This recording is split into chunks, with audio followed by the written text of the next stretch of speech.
पिछले क्लास में SN1 SN2 reaction पढ़ा था, आप लोगों को याद होगा।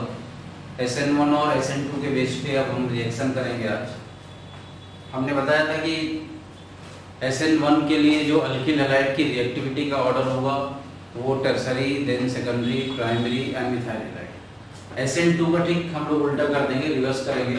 Methyl halide, primary, secondary and tertiary. Tertiary की रिएक्टिविटी सबसे कम होता है, इस बात को ध्यान रखना है। SN2 रिएक्शन में टर्सरी अल्किल हैलाइड की रिएक्टिविटी बहुत कम होता है, इनर्ट अनरिएक्टिव होता है ड्यू टू स्टेरिक हिंड्रेंस। ये सब हमने पिछले क्लास में डिस्कस कर दिया था। एक बात ध्यान देना है, SN1 और SN2 दोनों की क्या जरूरत है। जो चैप्टर हम लोग पढ़ रहे हैं वो अल्किल हैलाइड का आज हम रिएक्शन देखेंगे। इसमें सबसे इंपॉर्टेंट चीज़ ये है SN1 SN2 में कि आप हमारे पास कंपाउंड की जो क्लासिफिकेशन होता है, on the basis of classification आप कार्बन हाइड्रोजन बॉन्ड को क्लासिफाइड कितने कैटेगरी में कर सकते हो। Primary, secondary, tertiary alkyl halide हम लोग जानते हैं, मिथाइल हैलाइड जानते हैं। टर्सरी अल्किल हैलाइड होगा मीन जिस कार्बन से हाइड्रोजन अटैच्ड है उसके अराउंड 3 अल्काइल ग्रुप, 3 कार्बन होंगे, 3 बल्कि ग्रुप हो सकते हैं।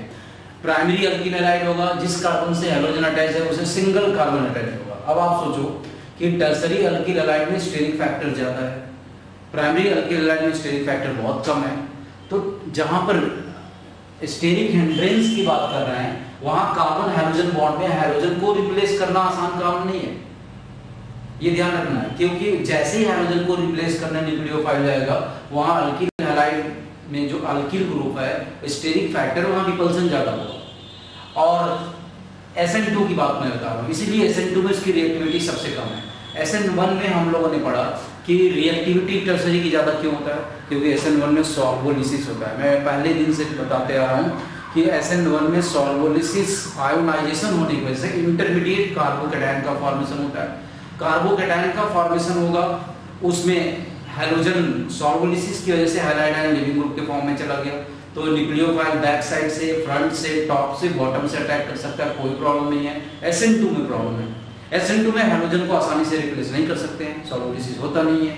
इसलिए हम लोगों को ध्यान रखना है SN2 में न्यूक्लियोफाइल हाइड्रोजन की अपोजिट साइड, जो हाइड्रोजन की जिसकी बात मैं कर रहा हूँ वो लिविंग ग्रुप है। हैलाइड आयन जो रिप्लेस होकर जाएगा वो लिविंग ग्रुप कहलाता है, हम लोग पहले लेक्चर में पढ़े थे।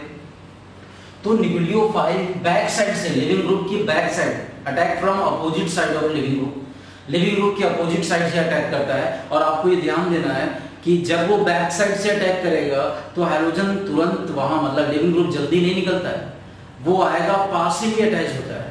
तो उस जगह पे कार्बन की वैलेंसी 4 है और एक न्यूक्लियोफाइल आ रहा है 5 होने लगता है। वैसे स्ट्रक्चर को अनस्टेबल स्ट्रक्चर नाम देते हैं, ट्रांजिशन स्टेट करते हैं। ट्रांजिशन स्टेट का मतलब कि एक नए बॉन्ड का बनना, पुराने बॉन्ड का टूटना, मतलब वहां नया बन भी रहा है, दूसरा एक टूट भी रहा है, तो जुड़ना और टूटना ये ट्रांजिशन स्टेट में दिखता है। तो ट्रांजिशन स्टेट का फॉर्मेशन SN2 में हम लोगों ने पिछले क्लास में देखा, इंटरमीडिएट कार्बोकैटायन का फॉर्मेशन SN1 में हम लोगों ने देखा, और SN2 में हम लोगों ने देखा कि carbon nucleophile bond become stronger, धीरे धीरे न्यूक्लियोफाइल कार्बन का बॉन्ड स्ट्रॉन्ग होता जाता है and leaving group carbon bond become weaker, weak होता जाएगा और फाइनली एक नया प्रोडक्ट मिलेगा, लिविंग ग्रुप के फॉर्म में हैलाइड आयन चला जाएगा और हमको जो न्यू प्रोडक्ट मिलेगा वो inversion, only one stereoisomer. Inversion की बात मैं कर रहा हूँ, पिछले क्लास में मैंने डिस्कस किया था, जिस इन्वर्जन मतलब उल्टा, ये बताने वाले भी वार्डेन थे। इसमें SN2 में हमेशा प्रोडक्ट जो बनता है वो ऑलवेज इन्वर्जन की बात करते हैं, क्योंकि अपोजिट साइड से न्यूक्लियोफाइल अटैक करता है। आज हम लोग देखेंगे कि अल्किल हैलाइड में कार्बन हाइड्रोजन बॉन्ड है, न्यूक्लियोफाइल में तो यहाँ लिखूंगा, प्रोडक्ट आसानी से आप बना सकते हो। तो चलो देखते हैं इसमें अल्किल हैलाइड में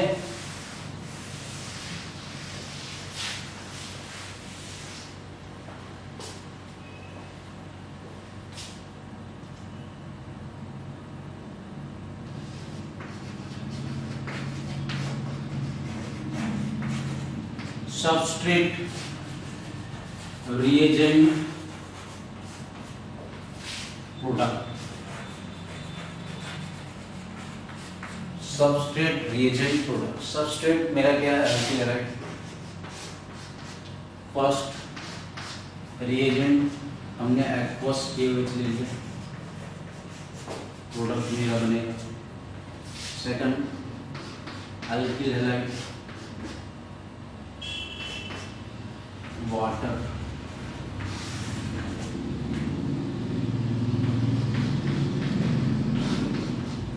आप लोग ऐसे बनाओगे,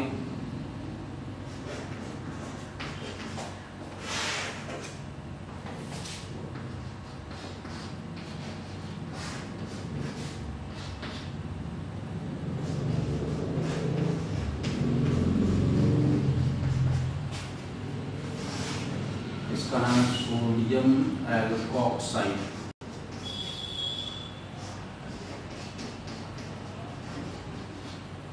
सोडियम एल्कोक्साइड, जहाँ ऑक्साइड है वहाँ सल्फाइड, सल्फर आप ला दीजिए।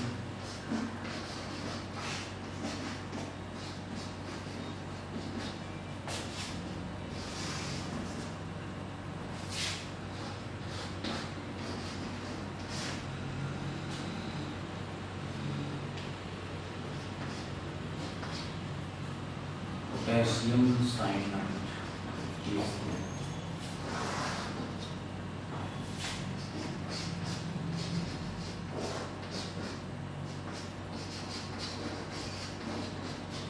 सिल्वर साइनाइड,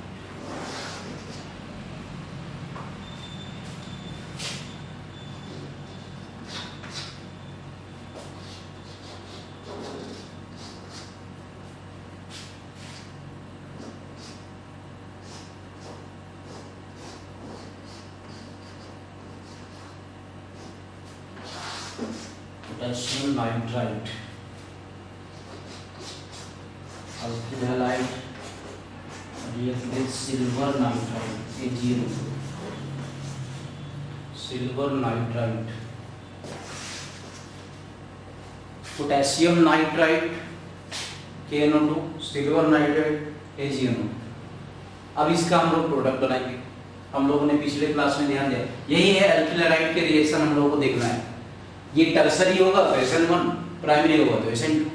अब हम लोग इसमें alkyl halide, halogen is more electronegative than carbon, polar है, पोलर, ये सारे halogen alkyl halide bond polar है। एक्वस KOH रिएजेंट है, आप बताइए KOH OH minus nucleophile attack करेगा, प्रोडक्ट बन जाएगा अल्कोहल। यहाँ प्रोडक्ट वाटर है, OH minus alcohol, KSH SH minus attack करेगा, हायो अल्कोहल। यहां ध्यान देना है, sodium alkoxide, donor atom, attack करने वाला एटम ऑक्साइड है, O माइनस है, O माइनस आकर के इस कार्बन हैलोजन बॉन्ड जो है, इस कार्बन, ये जो देखो हमेशा न्यूक्लियोफाइल इलेक्ट्रॉन डेफिशिएंट कार्बन पे अटैक करता है। ये जितने भी न्यूक्लियोफाइल दिख रहा है इलेक्ट्रॉन डेफिशिएंट कार्बन पे अटैक कर रहा है। इलेक्ट्रॉन डेफिशिएंट क्यों हो रहा है? बिकॉज हैलोजन की इलेक्ट्रोनेगेटिविटी कार्बन से ज्यादा है। तो ये न्यूक्लियोफाइल जो है O माइनस ऑक्साइड आयन आकर के इस कार्बन पे अटैक करेगा, यहाँ हाइड्रोजन को रिप्लेस कर देगा। ऐसा तो हम लोग पढ़ते आ रहे हैं। और जब O minus donor atom attack करेगा तो प्रोडक्ट जो बन गया OR डैश, इसको हम लोग ईथर के नाम से जानते हैं, ईथर। और ध्यान रखना, इस रिएक्शन को बताने वाले विलियमसन थे, इसलिए हम लोग इसको विलियमसन सिंथेसिस भी कहेंगे। इसको भी नोट करते चलना है, विलियमसन सिंथेसिस, विलियमसन सिंथेसिस के नाम से जानते हैं, विलियमसन सिंथेसिस। वैसे सिमिलरली डोनर एटम सल्फर का माइनस चार्ज है, सल्फाइड आयन है, ये आकर अटैक करेगा, सल्फर आ गया, ये बन गया थायो ईथर, इसका नाम हो गया थायो। थायो वर्ड सल्फर में आता है, थायो ईथर, थायो ईथर हो गया। KCN potassium cyanide, K plus Cn minus, donor atom Cn में C है, AgCN डोनर एटम CnN है, N, तो यहाँ अल्किल हैलाइड यहाँ बन जाएगा RCN साइनाइड, और इसमें बन जाएगा आइसोसाइनाइड। दोनों में डिफरेंस देखो, मैंने पिछले क्लास में इसको डिस्कस किया था। पोटेशियम साइनाइड जो है ना, पोटेशियम के लास्ट सेल में 8 इलेक्ट्रॉन होता है, इनर्ट कॉन्फ़िगरेशन है। सिल्वर के लास्ट में 18 आएगा, सिल्वर प्लस में 18 आएगा, तो ये स्यूडो इनर्ट हो गया। स्यूडो इनर्ट जो होते हैं ना, वो कोवेलेंट कैरेक्टर्स में ज्यादा होता है due to more polarisation. Inert में आयनिक कैरेक्टर ज्यादा होता है। तो AgCl सिल्वर साइनाइड में जो डोनर एटम है वो नाइट्रोजन होगा, तो हमारा जो प्रोडक्ट बन जाएगा इसमें आइसोसाइनाइड, जबकि इसमें क्या बन रहा है, साइनाइड बन रहा है। इसको ध्यान रखना है। अल्किल हैलाइड पोटेशियम नाइट्राइड में K+NO2- है। अब यहाँ भी देखो ये आयनिक है, सिल्वर नाइट्राइड को करेंगे तो इस नाइट्राइड आयन में डोनर एटम N नहीं होगा, O होगा, क्योंकि माइनस चार्ज ऑक्सीजन पे है। तो ऑक्सीजन पे माइनस चार्ज है, तो जो हमारा प्रोडक्ट बनेगा वो RON डबल बॉन्ड होगी। इसको हम लोग बोलते हैं अल्किल नाइट्राइड। हम लोग रीड करेंगे अल्किल नाइट्राइड, इसका नाम होगा अल्किल नाइट्राइड। नाइट्राइड पढ़ते हैं, अल्किल नाइट्राइड। और सिल्वर नाइट्राइड में डोनर एटम N होगा, तो प्रोडक्ट बन गया नाइट्रो अल्केन। दोनों में डिफरेंस देखो, नाइट्रो अल्केन। तो ये हमारा अल्किल हैलाइड का रिएक्शन। अभी और भी हम लोग रिएक्शन देखेंगे, पहले बेसिक रिएक्शन हम लोग है, उसके बाद हम क्वेश्चन देंगे आपको। Alkyl halide react with aqueous KOH alcohol, water give alcohol, KSH sulphur attack करेगा, इसको थायो अल्कोहल बोलते हैं। थायो अल्कोहल, थायो अल्कोहल, थायो अल्कोहल हो गया। थायो इधर साइनाइड, KCl के साथ रिएक्ट करेगा तो साइनाइड, AgCl के साथ करेगा तो आइसोसाइनाइड, पोटेशियम नाइट्राइड के साथ रिएक्ट करेगा तो अल्किल नाइट्राइड बनेगा, एंड सिल्वर नाइट्राइड के साथ करेगा तो नाइट्रो अल्केन का फॉर्मेशन होगा।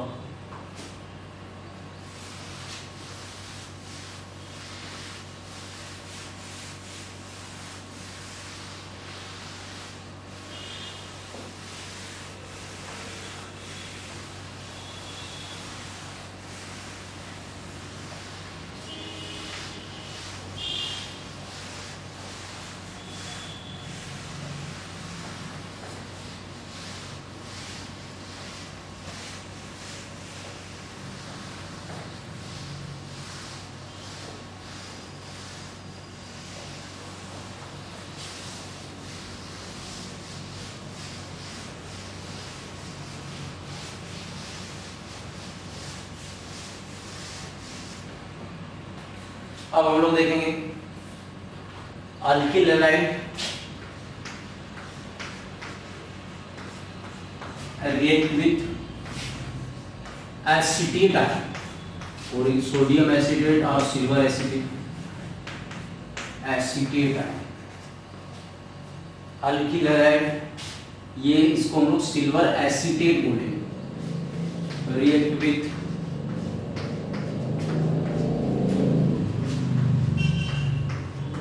अल्कीनाइड, अल्काइन का अनायन जो है सोडियम अल्कीनाइड। ये अल्काइन है, अल्काइन में कार्बन से हाइड्रोजन अटैच एसिडिक होता है, तो एसिड का रिएक्शन आप सोडियम के साथ करा तो सॉल्ट बन जाएगा, सोडियम बेस होता है। ये अनायन भी न्यूक्लियोफाइल होगा, इसका प्रोडक्ट बनाएंगे।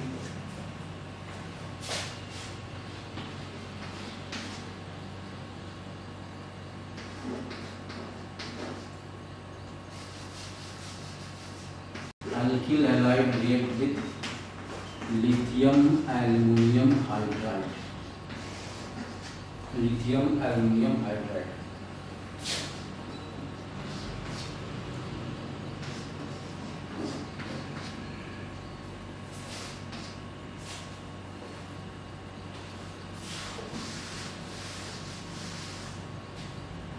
चलो पहले इतना बनाने, एसीटेट आयन है, एस्टर का फॉर्मेशन, ये O- है, ये डोनर एटम में अटैक करेगा, R से O माइनस जोड़ रहा है, COR एस्टर बन गया। ये अल्काइन का फॉर्मेशन कराएगा, इसको R- मान। लिथियम एल्युमिनियम हाइड्राइड में Li प्लस LH4- H पे माइनस आ जा रहा है, H अटैक करेगा, X को रिप्लेस करेगा, प्रोडक्ट बनेगा RH, अल्केन का फॉर्मेशन होगा, अल्केन, अल्केन। ये बन गया अल्काइन, यहाँ बन गया एस्टर। ये अल्किल हैलाइड। और भी बहुत सारे रिएक्शन है हम लोगों को मिलेगा, अब हम लोग इस पे क्वेश्चन करेंगे।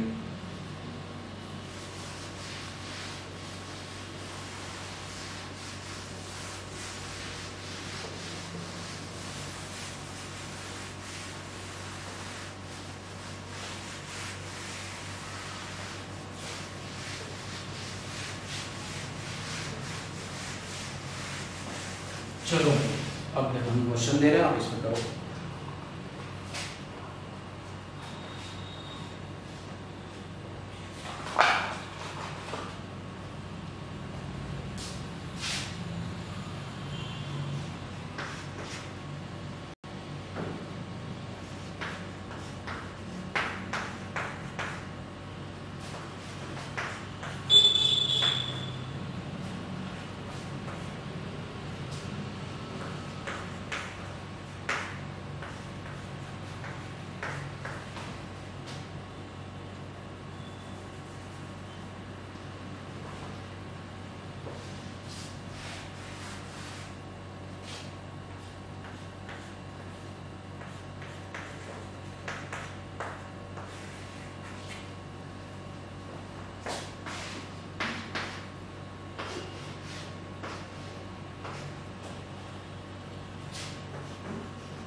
बेंजाइल ब्रोमाइड,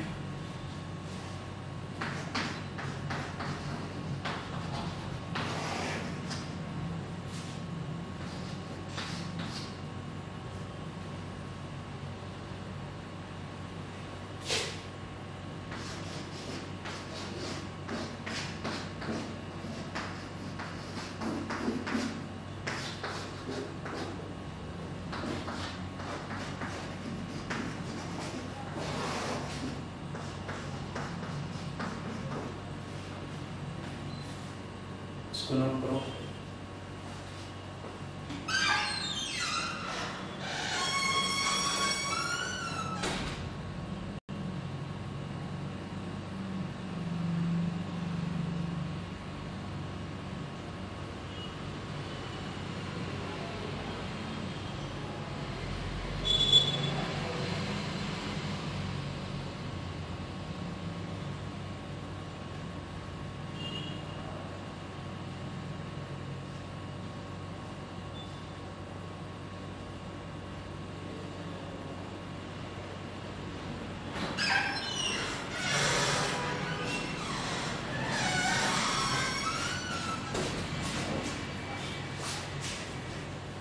इथाइल ब्रोमाइड का रिएक्शन अल्काइन है, KCl के साथ 1 bromo cyclopentane. Benzyl bromide sodium cyanide, ये बेंजाइल क्लोराइड है, इसमें इसके मेटा पोजीशन पे ये एक दूसरे के 1/3 पोजीशन पे हमने आयोडीन लगा दिया, सोडियम साइनाइड के साथ रिएक्शन करा रहा है। अब आपको इसका प्रोडक्ट बताना है। अल्कीनाइड है, ब्रोमीन को रिप्लेस करेगा, ये आएगा इस पे अटैक करेगा, अल्काइन का प्रोडक्ट बनेगा।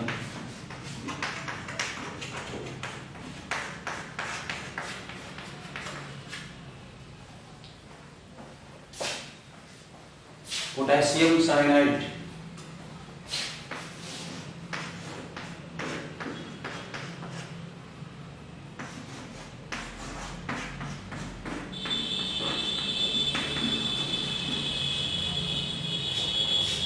यहाँ आप ध्यान देना है, ब्रोमीन को रिप्लेस कर दिया साइनाइड। इसमें प्रॉब्लम है, क्वेश्चन नंबर 4 को सोचना है। इस 4th नंबर में कौन ये Cl को रिप्लेस करेगा कि I को करेगा, जबकि हम लोग जानते हैं I गुड लिविंग ग्रुप है, iodine good leaving group, good leaving group है iodine, iodine good leaving group है, तो इसमें I को रिप्लेस करेगा कि Cl को? I को करना चाहिए बट आयोडीन को नहीं करेगा, क्लोरीन को करेगा। क्यों? क्योंकि आयोडीन का लोन पेयर रेजोनेंस कंजुगेशन में है, और हम लोग ऐसा जानते हैं कि लोन पेयर कंजुगेशन में है तो ये पार्शियल डबल बॉन्ड कैरेक्टर दिखाएगा। Lone pair always delocalize pi bond towards pi bond, pi bond की ओर जाने की वजह से इसके बीच double bond, partial double bond character दिखेगा। पार्शियल डबल बॉन्ड कैरेक्टर होने की वजह से आयोडीन को आसानी से रिप्लेस नहीं करेगा। किसको करेगा? क्लोरीन को। ये क्वेश्चन जेईई मेन में ऐसा पूछा गया है, ये ध्यान देना है। आयोडीन आई वैसे ही रहेगा, Cl को रिप्लेस करके ये साइनाइड आ जाएगा, नोट कर लो।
इसमें भी ध्यान देना है स्ट्रक्चर में। यहाँ कार्बन फ्लोरीन बॉन्ड है, फ्लोरीन डबल बॉन्ड से है और ब्रोमीन सिंगल बॉन्ड से, सेकेंडरी हैलोजन है, secondary halide carbon halogen bond है।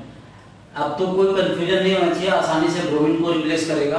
अब आपको ध्यान देना है SN1 का रिएक्शन का होगा, SN2 का होगा। तो आप समझो इसमें स्ट्रॉन्गर न्यूक्लियोफाइल है, अलायन न्यूक्लियोफाइल SN2 को फेवर करता है, SN2 को हम देखेंगे। इसके बाद सॉल्वेंट पोलर ये प्रोटिक है, SN2 को बता रहा है। इसमें ये जिस कार्बन हाइड्रोजन बॉन्ड को हम लोग देख रहे हैं, ये डैश फॉर्म में है कि बेज फॉर्म में, ये ध्यान देना है। हमने कहा था कि इन्वर्जन है, बेज है तो डैश, डैश है तो बेज हो जाएगा। तो यहाँ डैश दिख रहा है, तो जो प्रोडक्ट बनेगा जहाँ Br को रिप्लेस करके सल्फर आएगा, बेज फॉर्म में आ जाएगा। ऐसे आप बनाओगे।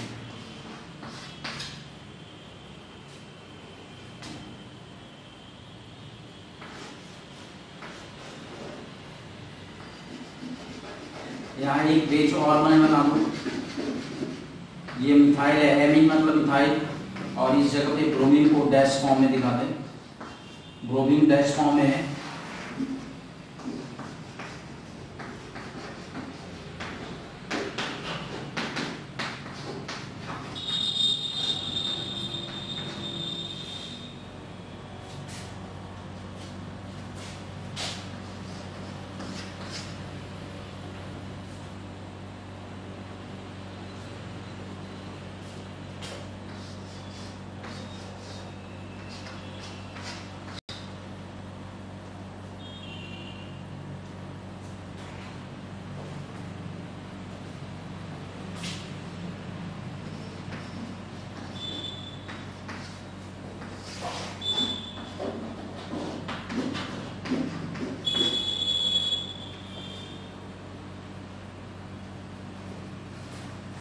इसको बनाइए। अब इसका प्रोडक्ट देखो,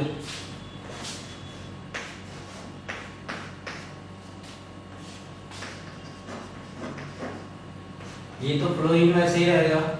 यहाँ जो डैश था वो डैश ब्रोमीन को रिप्लेस करके ये सल्फर बेज फॉर्म में आ गया, क्योंकि इन्वर्जन हो रहा है, इन्वर्जन। और जो मिथाइल, ये मिथाइल ग्रुप बेज फॉर्म में है, वो डैश में आ जाएगा, डैश में। ठीक है। एज सिमिलरली ये सल्फाइड इस ब्रोमीन को, इस कार्बन पे अटैक करेगा। इन्वर्जन यहाँ होगा, यहाँ नहीं होगा, ध्यान रखना। इसमें इन्वर्जन नहीं होगा, इन्वर्जन यहाँ होगा। तो प्रोडक्ट जो आएगा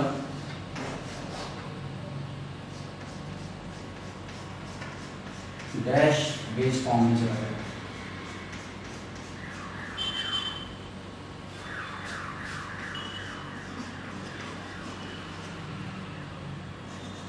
ये बेज वैसे रहेगा, इसमें कोई इन्वर्जन नहीं।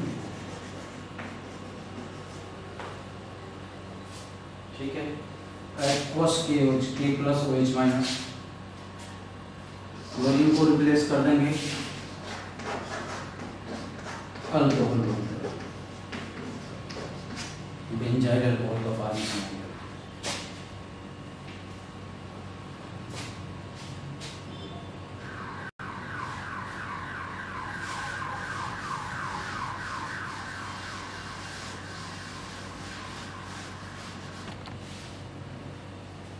अब एक बात ध्यान देना है, कार्बन हाइड्रोजन बॉन्ड में एक तो सैचुरेटेड है और एक अनसैचुरेटेड है। Saturated means sp3 carbon hydrogen bond और unsaturated sp2 carbon hydrogen bond. यहाँ मैं दिखा रहा हूँ, ये that is alkyl halide, alkyl halide and this aryl halide, alkyl halide and aryl halide. हम लोग क्लास 11 में पढ़े थे। अल्किल हैलाइड का IUPAC name halo alkane and aryl halide aryl benzene के लिए आया। इसको हेलो बेंजीन या हेलो एरीन भी बोलते हैं, हेलो एरीन और हेलो बेंजीन। तो इन दोनों में अब हमको देखना है न्यूक्लियोफिलिसिटी का रिएक्टिविटी का ऑर्डर क्या है। अब हम तब उसके बाद क्वेश्चन करेंगे। अल्किल हैलाइड एरिल हैलाइड में अगर आप देखोगे तो अल्किल हैलाइड में कार्बन हाइड्रोजन बॉन्ड, ये हाइड्रोजन आसानी से रिप्लेस होगा। एरिल हैलाइड में हाइड्रोजन का रिप्लेसमेंट आसानी से नहीं होगा। क्यों नहीं होगा? कि बिकॉज हाइड्रोजन का जो लोन पेयर है वो डायरेक्ट कंजुगेशन में है, डबल बॉन्ड के साथ कंजुगेशन में है। Lone pair completely delocalized toward pi bond, towards pi bond and carbon hydrogen bond become partial double bond character। एक बात ध्यान देना, एरिल हैलाइड की रिएक्टिविटी हमेशा कम होता है अल्किल हैलाइड से। Aryl halide is least reactive than alkyl halide. क्यों इसकी रिएक्टिविटी कम हो रहा है? आप सीधा सीधा देखो, एक तो सबसे बड़ा जो फैक्टर है, फैक्टर 3-4 है, जो मेजर फैक्टर है वो resonance. Hydrogen carbon hydrogen bond become partial double bond character due to resonance. Resonance क्यों दिखा रहे हैं? Due to presence of lone pair electron on hydrogen atom. Lone pair completely delocalized towards pi bond. Pi bond की ओर lone pair delocalize होगा तो carbon hydrogen bond become partial double bond character, और partial double bond character की वजह से bond cleavage very difficult. इसमें ऐसा नहीं है। यहाँ जो सॉलिडिसिस की या हम ट्रांजिशन स्टेट फॉर्मेशन की बात कर रहे हैं, ये जो जरा देखो आप ध्यान से, ये जो बॉन्ड है ये हाइड्रोजन का लोन पेयर क्या रेजोनेंस में इन्वॉल्व है? नहीं, ये हाइड्रोजन आसानी से निकल जाएगा, जबकि हाइड्रोजन इजीली यहाँ से निकल ही नहीं सकता है, आसानी से क्लीवेज नहीं होगा। तब इसकी रिएक्टिविटी हम लोग अभी एक फाइनल आंसर है, alkyl halide is more reactive than aryl halide towards NSR, more reactive than aryl halide towards NSR nucleophilic substitution reaction. इस बात को ध्यान देंगे। अल्किल हैलाइड की रिएक्टिविटी एरिल हैलाइड से ज्यादा होता है, एरिल हैलाइड की रिएक्टिविटी सबसे कम क्यों हो रहा है? मैं फर्स्ट फैक्टर बताया, पहला factor due to resonance. Resonance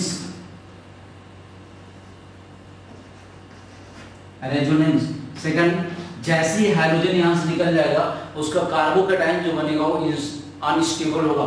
double bond पे पॉजिटिव चार्ज अनस्टेबल होगा, हम लोग पढ़ चुके हैं carbocation unstable of carbocation phenyl cation, phenyl जो है फिनाइल का कैटायन, फिनाइल कैटायन स्टेबल कम होगा, इसकी स्टेबिलिटी कम होती है, ठीक है। और ये सबसे इंपॉर्टेंट आप इसमें ध्यान दोगे, रेजोनेंस मेजर रोल है, जो कि मेजर फैक्टर है कार्बन हाइड्रोजन बॉन्ड को आसानी से निकलने नहीं देता है। अब हमारे पास इसके लिए कंडीशन क्या कर सकते हैं, कैसे हाइड्रोजन आसानी से निकल सकता है?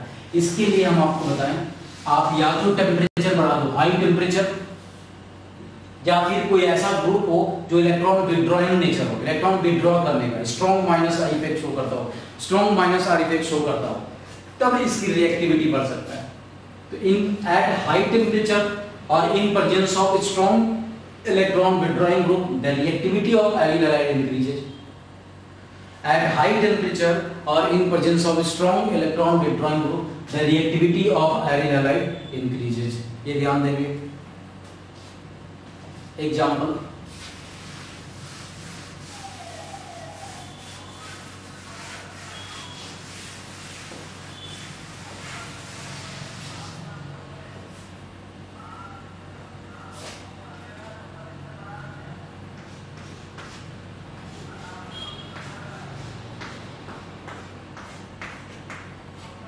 क्लोरोबेंजीन का रिएक्शन हम एक्वस NaOH के साथ करते हैं,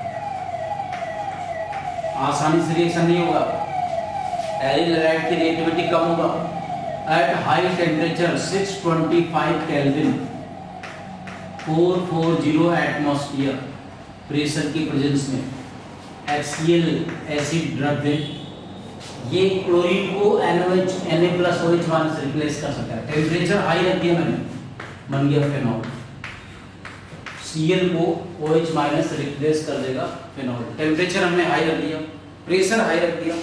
अब आप जरा देखो, similarly if nitro group present at ortho position, ठीक वैसा ही रिएक्शन है बट इसमें नाइट्रो ग्रुप हमने ऑर्थो पे लगा दिया। नाइट्रो ग्रुप क्या करता है? इलेक्ट्रॉन विड्रॉइंग नेचर होता है, स्ट्रॉन्ग इलेक्ट्रॉन विड्रॉ करता है, अपनी तरफ इलेक्ट्रॉन को खींचेगा। ये जो बॉन्ड है ये वीक बॉन्ड हो जाएगा, थोड़ा डेंसिटी तो कम हो जाएगा ना, तो यहाँ पर हम लोग को टेम्परेचर हाई रखने की जरूरत, इससे कम रखेंगे। एक्वस NaOH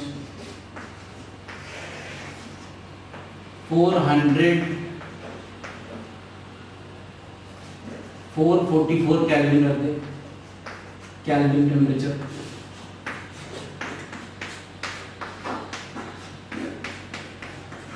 ये देखो आप टेम्परेचर में डिफरेंस दिखने लगा। वहां 600 या 400 रख दिया, एक नाइट्रो ग्रुप और लगा दो पैरा पोजीशन पे।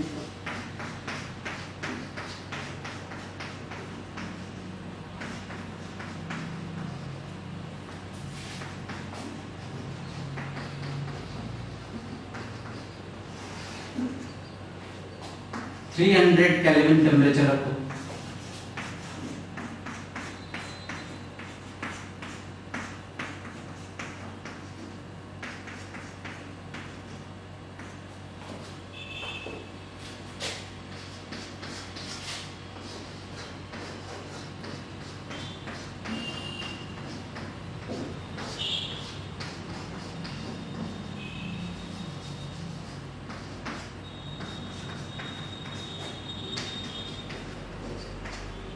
टू 4 6 ट्राई नाइट्रो क्लोरोबेंजीन हमने बना दिया। अब इसमें आप जरा ध्यान से देखो, इसमें तीन नाइट्रो ग्रुप, 3 नाइट्रो ग्रुप जो है इलेक्ट्रॉन विड्रॉ कर रहा है। स्ट्रॉन्ग इलेक्ट्रॉन विड्रॉइंग नेचर है, ये इलेक्ट्रॉन विड्रॉ करेगा। यहाँ पर हम लोगों को जरूरत ही नहीं है, सिंपल वार्म वाटर रख दे। वार्म वाटर, वैसे वाटर तो न्यूट्रल है, तो वार्म वाटर हल्का गर्म कर दे, क्लोरीन को रिप्लेस कर देगा। 2 4 6 ट्राई नाइट्रोफेनोन।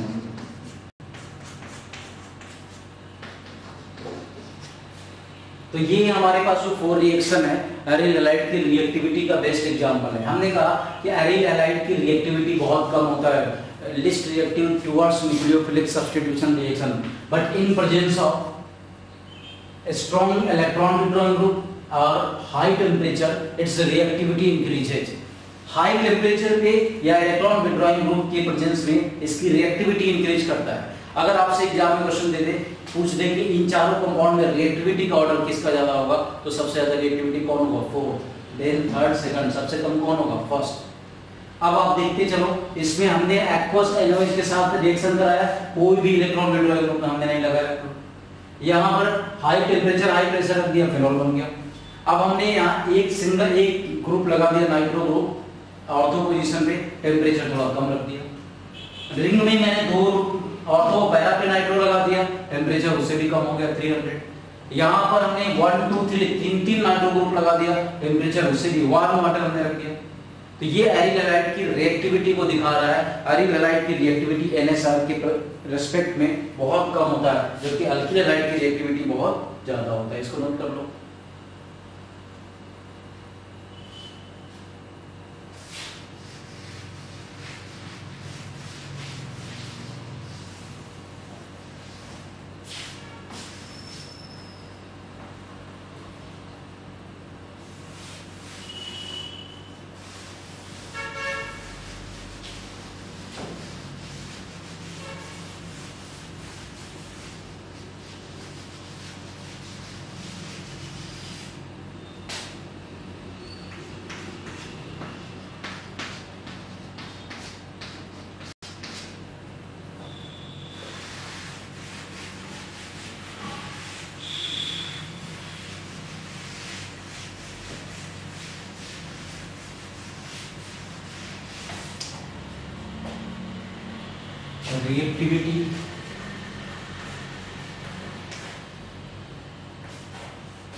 रिएक्टिविटी टुवर्ड्स NSR अगर आपके एग्जाम में आ जाए तो सबसे ज्यादा रिएक्टिव कौन होगा, 4, then third, second and first. इसको भी नोट कर लो। Order of reactivity towards nucleophilic substitution reaction, 4th, 3rd, 2nd, 1st।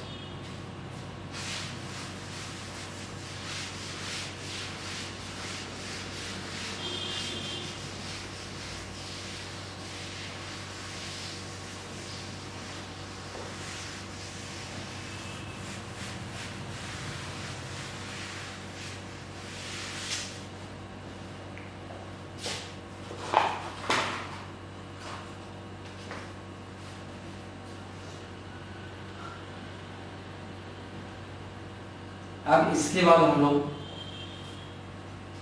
NSR में SN1 SN2 हम लोगों ने देख लिया। अब इस पे हम असाइनमेंट देंगे, उसको आप कंप्लीट सॉल्व करोगे। इसके बाद एलिमिनेशन रिएक्शन देखेंगे। Elimination reaction, elimination reaction. Substitution और एलिमिनेशन में क्या डिफरेंस है? क्लास 11th में थोड़ा हम लोग इसको पढ़े थे, अब 12th में थोड़ा डिटेल्स पढ़ेंगे। Elimination, substitution and elimination. Substitution में कभी भी हाइब्रिडाइजेशन चेंज नहीं होता है, एलिमिनेशन में हाइब्रिडाइजेशन चेंज हो जाता है। एलिमिनेशन रिएक्शन आप ये देखो, किसी भी कंपाउंड अल्किल हैलाइड पढ़ रहे हैं तो मिनिमम 2 एटम और ग्रुप का एलिमिनेशन, माइग्रेशन हो जाए, माइग्रेट कर जाए इन प्रेजेंस ऑफ रिएजेंट। रिएजेंट मतलब बेस। एलिमिनेशन में न्यूक्लियोफाइल की जगह बेस रखते हैं, तो जब ये बेस आएगा तो X, सपोज ये X और Y दोनों को निकाल दे तो इसके बीच जो इन दोनों कार्बन के बीच एक बॉन्ड का फॉर्मेशन होता है और उस बॉन्ड को पाई बॉन्ड हम लोग कहते हैं। पाई बॉन्ड मतलब अल्कीन का फॉर्मेशन जनरली होता है एलिमिनेशन। एक बात ध्यान देना, आज बेसिक चीजें हम लोग समझ जाए।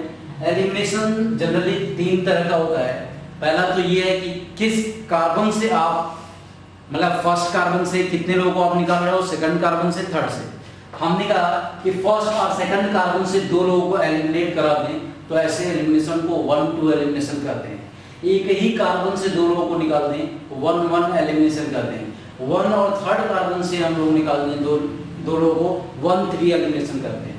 तो एलिमिनेशन में हमेशा ध्यान देना है, फर्स्ट 1-1 एलिमिनेशन, एलिमिनेशन, सब्स्टिट्यूशन और एलिमिनेशन। एलिमिनेशन में पाई बॉन्ड का जनरली फॉर्मेशन होता है। 1-1 एलिमिनेशन को अल्फा एलिमिनेशन नाम देते हैं, alpha elimination.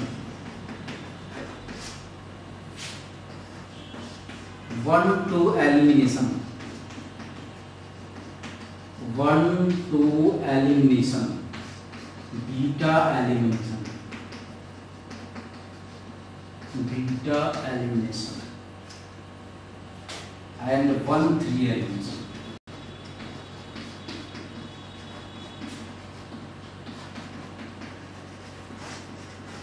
Gamma elimination, gamma elimination. 1-1 elimination, 1-2, 1-3।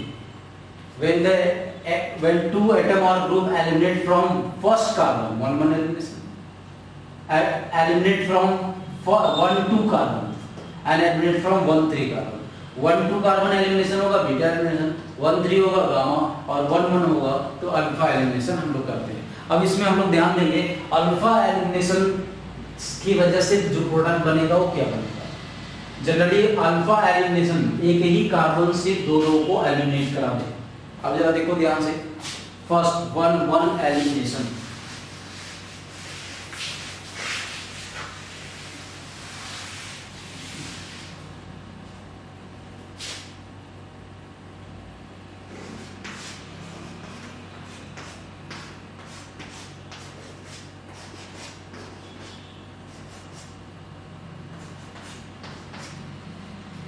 हमने यहां बेस के प्रेजेंस में इसी कार्बन से H और X को निकाला,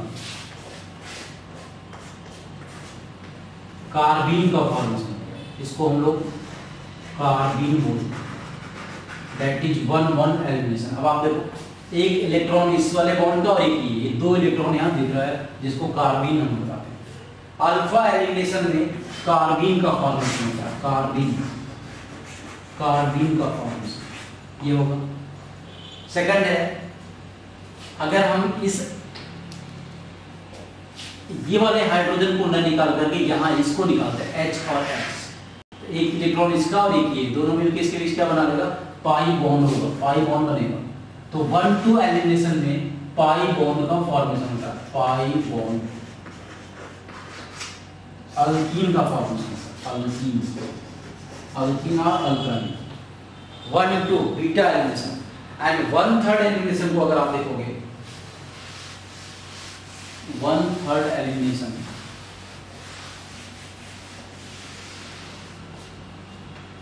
वन थर्ड एलिमिनेशन में रिंग का फॉर्मेशन होगा, 3 मेंबर्ड रिंग का फॉर्मेशन होगा। फॉर एग्जांपल 1 थर्ड एलिमिनेशन, ये x है और ये y है। हमने x y को यहाँ से x यहाँ से y निकल गया, इसका इलेक्ट्रॉन इसके बीच का, तीन एटम के बीच तो डबल बॉन्ड बनेगा नहीं। ये कार्बन इस कार्बन के साथ जुड़ेगा तो जो रिंग, यहाँ देखो आप, रिंग का फॉर्म बनेगा। कैसा रिंग बनेगा? 3 मेंबर्ड रिंग, 3 मेंबर्ड रिंग बनेगा। मतलब हम लोगों ने देखा कि अल्फा एलिमिनेशन की वजह से कार्बिन बनेगा, carbene, beta elimination alkene and gamma elimination की वजह से 3 मेंबर्ड रिंग बनेगा। हमेशा ध्यान रखना है एलिमिनेशन में, एलिमिनेशन बेस के प्रेजेंस में होता है और ये बेस के प्रेजेंस में एलिमिनेशन होगा। एलिमिनेशन का अलग अलग तरीका देखते हैं, अलग अलग क्लासिफिकेशन देखते हैं। 1 1 1 2 1 3। 1 1 elimination, due to 1 1 elimination product will be carbon, 1 2 elimination product will be alkene and 1 3 elimination product will be 3 membered ring, ये बनेगा। अब हम लोग इस एलिमिनेशन को क्लासिफाई कैसे करते हैं? अब हम सब्स्टिट्यूशन और एलिमिनेशन दोनों का जब ये पढ़ लेंगे तो डिफरेंशिएशन देखेंगे, कैसे डिफरेंशिएट करते हैं, कैसे पता करेंगे कौन एलिमिनेशन होता है और किसका सब्स्टिट्यूशन होगा। हम लोगों ने SN1 और SN2 में रिएजेंट को देखा, एक बार डिस्कस करते फिर आगे हम लोग देखेंगे। Reagent nucleophile,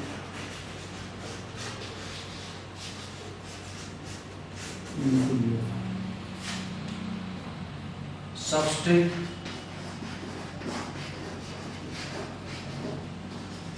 substrate molecule alkyl है, अल्किल है। एलिमिनेशन में देखो, एलिमिनेशन रिएजेंट बेस लगेगा, बेस, सबस्ट्रेट मॉलिक्यूल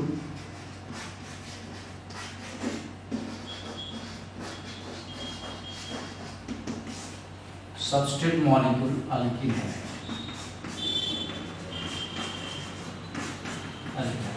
दोनों में सबस्ट्रेट मॉलिक्यूल सेम है, चैप्टर अल्किल पढ़ रहे हैं, बट दोनों का रिएजेंट डिफरेंट है। यहाँ न्यूक्लियोफाइल है, वहां बेस है। यहाँ पर on the basis of nucleophile reagent nucleo SN1 and SN2, on the basis of base, इस रिएजेंट के बेस पे एलिमिनेशन को भी हम लोग 2 पार्ट में, वैसे जनरली 3 तरह का रिएक्शन देखेंगे, लेकिन बेसिकली 2, सबसे पहले 2 देखेंगे। फर्स्ट होता है यूनिमॉलिक्यूलर एलिमिनेशन, याद करिए ऐसे ही हम लोग SN1 में पढ़े थे, यूनिमॉलिक्यूलर, और सेकंड होगा bimolecular, bimolecular. Unimolecular elimination reaction, bimolecular elimination reaction. Unimolecular elimination को E1 रिएक्शन नाम देंगे, E1। बाईमॉलिक्यूलर को E2 रिएक्शन हम लोग कहेंगे। तो अब हम इसको अगले क्लास में पढ़ेंगे। इसमें जरा ध्यान, बस इतना आप समझ लो, SN1 SN2 E1 और E2 ये दोनों एक साथ पढ़ने के बाद तब फिर से हम लोग अल्किल हैलाइड का रिएक्शन करेंगे। SN1 SN2 nucleophilic substitution, unimolecular nucleophilic substitution, bimolecular nucleophilic substitution. E1 E2 unimolecular elimination reaction, bimolecular elimination reaction. और इसके बाद एक और एलिमिनेशन होता है जिसका नाम है E1CB, देखेंगे इसको, unimolecular conjugate base reaction, E1CB। हम लोग E1 E2 elimination reaction base के वर्जन में हम लोग देखेंगे, ये अब हम अगले क्लास में। बस आज इतना ही।